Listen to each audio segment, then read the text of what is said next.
রামচন্দ্রঘাট বাজারে উত্তেজনা ছড়ালো যুব মোর্চার মণ্ডল সভাপতির বাড়িতে হামলার ঘটনাকে কেন্দ্র করে অভিযুক্তদের গ্রেফতারের দাবিতে শুক্রবার দুপুরে পথ অবরোধে শামিল হন বিজেপি রামচন্দ্রঘাট মহিলা মোর্চার সদস্যরা, যার ফলে কিছু সময়ের জন্য স্তব্ধ হয়ে পড়ে যান চলাচল।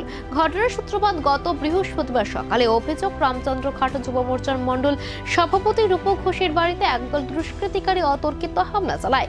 হামলা চলাকালীন বাড়িতে ভাঙচুর চালানোর পাশাপাশি রূপক ঘোষকে মারধর করে বলে অভিযোগ।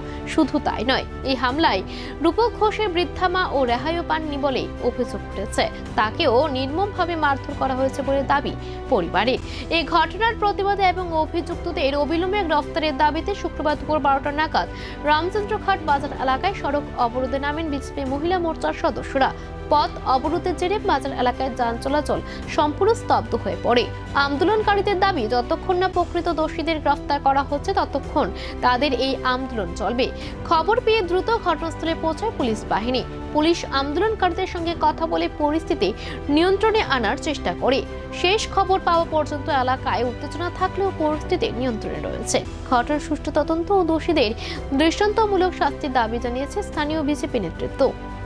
ভারতীয় জনতা পার্টির যে যুব মোর্চার সভাপতি রূপক ঘোষ, ওনাকে তীব্রামাতা দলের আশ্রিত গুন্ডারা 100 জনের মতো লোক এসে ওনার বাড়িতে আক্রমণ করে। ওনার বৃদ্ধা মাকেও ওনারা ছাড়েনি, ওনার বৃদ্ধা মাকে পর্যন্ত ওনারা মেরেছে। তারপর আমরা সঙ্গে সঙ্গে হাসপাতালে নেই। হাসপাতালে নেওয়ার পর রূপক ঘোষকে জীবিতে স্থানান্তরিত করেছে এবং ওনার মাকে কোয়াই হসপিটালে ভর্তি রেখেছে। তারপর আমরা কোয়াই থানাতে গিয়ে নাম সিসিটিভির ফুটেজ ছিল, সিসিটিভির ফুটেজ থাকার পরেও আমরা দিয়েছি এবং ওনাদের বিরুদ্ধে আমরা এফআইআর করেছি।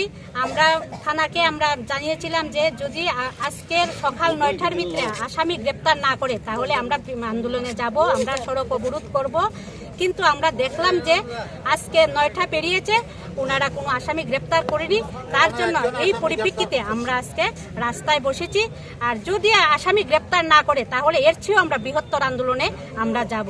আমরা তীব্রামাতার আসামিদেরকে গ্রেপ্তার করতেই হবে এবং রূপক ঘোষকে কেন মেরেছে এটার আমরা জবাব চাই। তীব্রামাতার বিধায়ক রঞ্জিত দেববর্মা মহোদয়ের কাছে আমরা এটার জবাব চাই, কেন রূপক ঘোষকে এইভাবে আক্রমণ করা হয়েছে।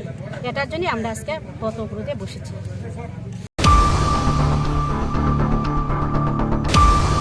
खायनायनि बागै प्रब्लेम यानातै बनो वासौयनो जों बरनो इन्सुरेन्स बो क्रेडिट इन्सुरेन्स खायरजा जे बेनिफिशियरि थै थांखा हांके कोनो कारणे एक्सिडेंट होय थै थांखा हांके बो ऑटोमेटिकली रिकवर होय थानाय अमाहायके जों खायखा ने बनि साराबो जों खतों जोंनि ट्रेडिशनल ड्रेसेस न जों प्रमोट खायनायनि बागै जों जतन साइमानो जोंनि तिप्रासा